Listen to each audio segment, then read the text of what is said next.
11 de julio de 2021, Londres, Inglaterra.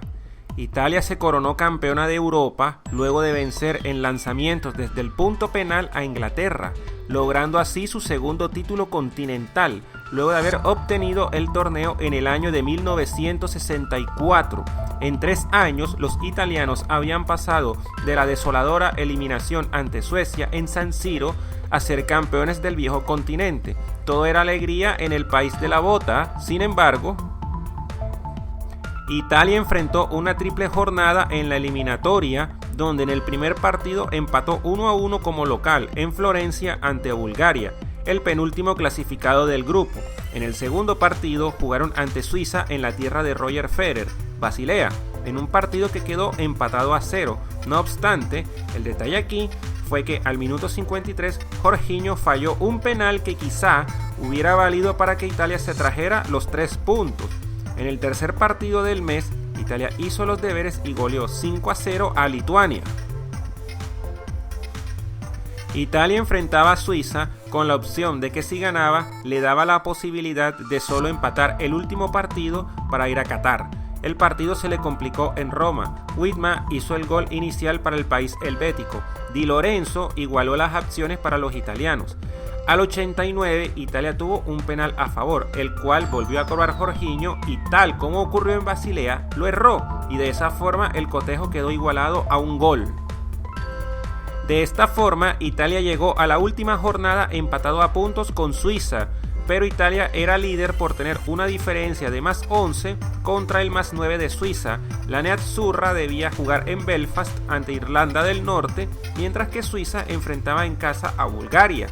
Suiza hizo los deberes y goleó 4-0 a Bulgaria, mientras que Italia no pudo pasar de un empate en Belfast. De esta manera, los helvéticos clasificaron directamente al Mundial e Italia le figuró disputar la repesca para obtener un cupo para el Mundial. El 26 de noviembre se sortearon las llaves para definir los últimos clasificados por parte de la UEFA para la Copa del Mundo. Italia fue emparejado con Macedonia del Norte y a su vez dicho enfrentamiento quedó emparejado con el ganador del partido entre Portugal y Turquía, lo cual daba el morbo de que podría haberse dado un Italia contra Portugal para definir el cupo para la Copa del Mundo. Pero, ¿quién es Macedonia del Norte? Esta selección balcánica ha logrado sus mejores resultados en los últimos años. Su sub-23 se clasificó por primera vez a la Eurocopa de dicha categoría en el año 2017. Posteriormente, la absoluta se clasificó a la Eurocopa por primera vez en toda su historia, a través de la Liga de Naciones, superando a Georgia en el partido definitivo. En la eliminatoria compartió grupo con Alemania, Rumania, Armenia, Islandia y Liechtenstein, donde finalizó segunda de grupo con 18 puntos a 9 de Alemania, pero casualmente la única derrota teutona fue ante los macedonios en Duisburgo, es decir, que el equipo balcánico se presentó a la repesca sabiendo lo que era ya vencer como visitante a un campeón del mundo. En su emparejamiento ante Italia, apostaron por una estrategia defensiva, como era lógico, teniendo en cuenta que el partido fue en Palermo y por la notable diferencia de plantillas, al menos sobre el papel. Macedonia fue superado en gran parte del partido, pero los italianos nunca encontraron la manera de vulnerar el arco macedonio, y ya cuando el partido parecía irse a la largue, Trzaskowski anotó un gol de buena factura al 92, silenciando el estadio italiano, y de esa forma Italia sufrió un batacazo y pasó en menos de un año de ganar la Eurocopa a quedar eliminada del Mundial por segunda vez consecutiva. Sin duda un fracaso para Roberto Mancini, que aunque se nota que Italia busca jugar a otra cosa desde hace unos años, el timonel ha demostrado que no es el indicado. Y ya esto se vio en la misma Euro que ganaron ante España, cuando los ibéricos dominaron en gran parte del partido, o cuando luego de ponerse 2-0 ante Bélgica en la fase anterior, le cedieron el balón y al final terminaron pidiendo la hora. Sin duda, la falta de un proyecto y un entrenador adecuado para la Azzurra han sido los principales causantes del fracaso italiano.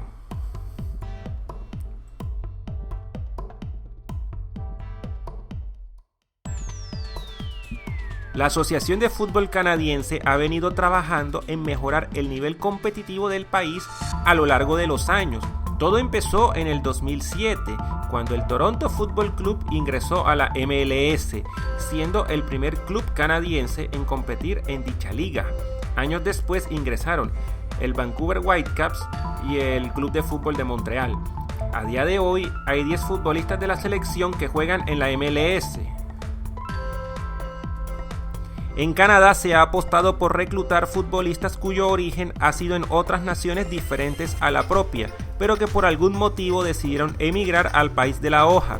Tal es el caso de su principal figura, Alphonso Davies, cuyo origen es liberiano, es decir, africano, pero que llegó muy joven a Norteamérica.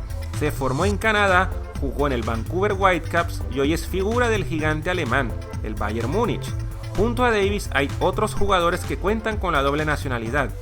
Tal es el caso del lateral Cristian Gutiérrez, de origen chileno, el defensor Sam Adekuzbe, de origen nigeriano, Donail Henry, de ascendencia jamaicana, el capitán Atiba Hutchinson, de origen trinitario, el volante Jonathan Osorio, cuya ascendencia es colombiana, Zaid Larin, goleador de la eliminatoria, es de origen jamaicano, al igual que Henry, Lucas Cavallini, de origen argentino y uruguayo, y Kevana Ugbo, nacido en Inglaterra, y su otra figura, Jonathan David, el goleador del Lille francés y campeón de la Ligue 1 en la temporada 2021, es de origen estadounidense.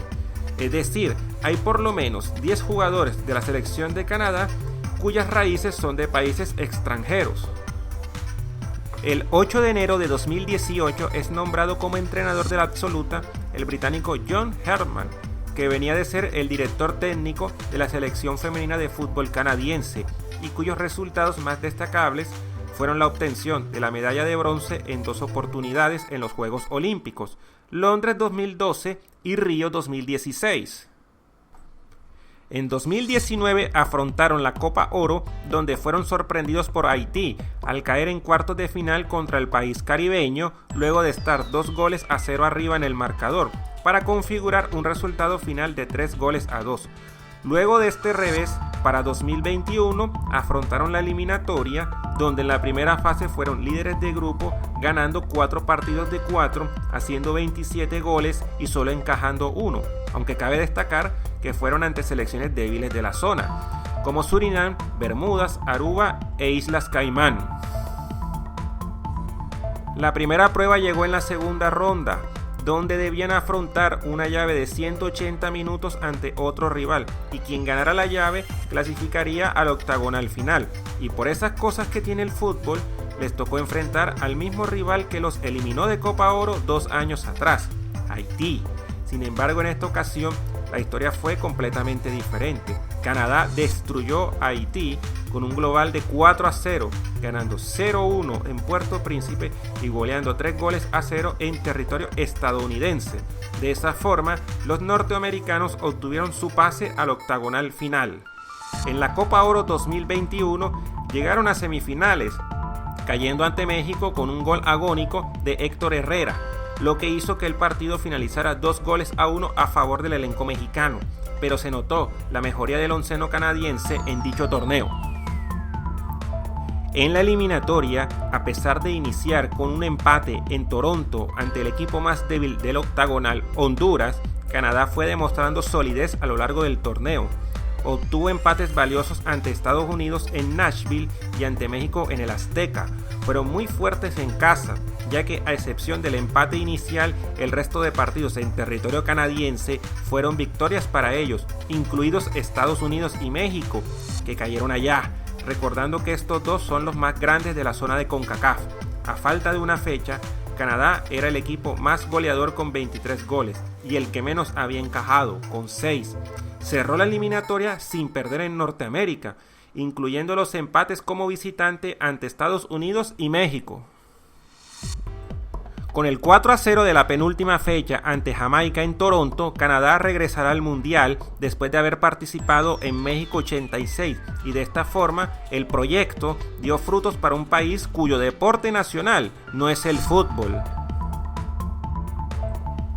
Sin duda, lo principal en el fútbol siempre será apostar por un buen proyecto, tener claro la formación y los futbolistas que se buscan y sean acordes a la idea por la que se pretenda apostar.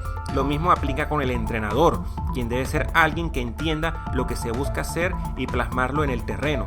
Contrario a Italia, que busca jugar a atacar, pero apostó por Roberto Mancini, cuyo fútbol históricamente es lo contrario a lo que busca Italia hoy en día.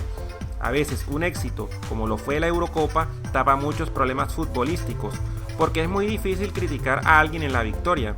No es solo cómo se pierde, también es importante evaluar cómo se gana, y eso en Canadá, a pesar de caer en Copa Oro en 2 ocasiones, siguieron firmes apostando por su proyecto y por la idea plasmada en la cancha que ellos pretenden hacer. Por lo tanto, Italia y Canadá, 2 caras opuestas de una moneda.